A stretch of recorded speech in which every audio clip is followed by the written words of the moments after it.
Il terzo vino, il terzo campione, si contraddistingue con un colore giallo mogano, di buona tonalità.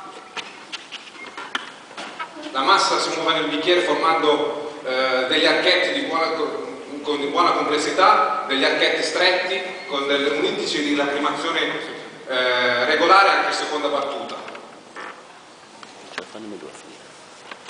Al naso il vino è intenso, direi abbastanza complesso, ci sono delle note di frutta che escono, frutta come la frutta cotta, come la prugna, note floreali di fiori gialli appassiti.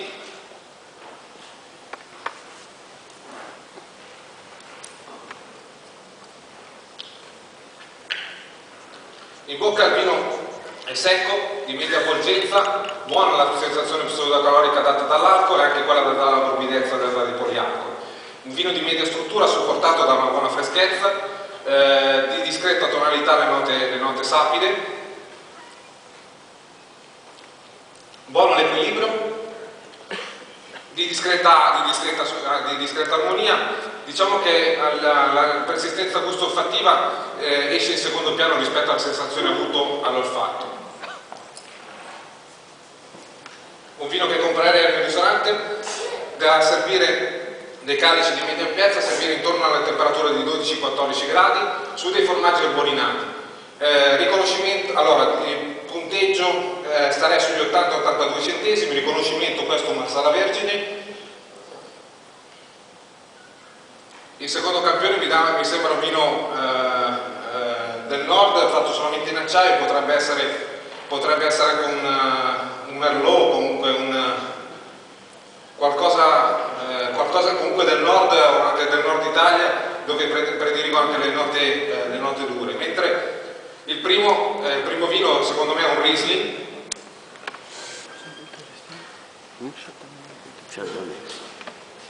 Un Riesling però lo collocherei, un Riesling altoatesino non mi sembra che di collocarlo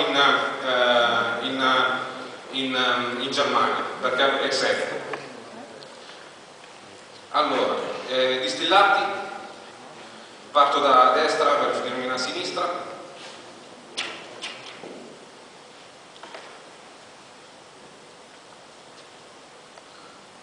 Distillato di vino Brandy, Italia. No, perdono. Sì, cognac, Francia, non voleva sentire.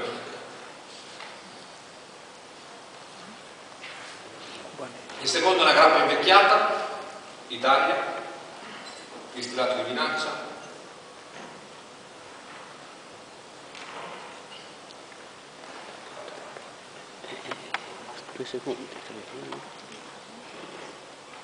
Distillato di vino Brandy, Italia.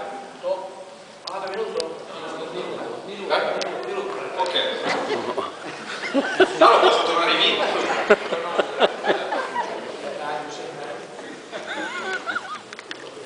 Il quarto campione è una birra ad alta fermentazione,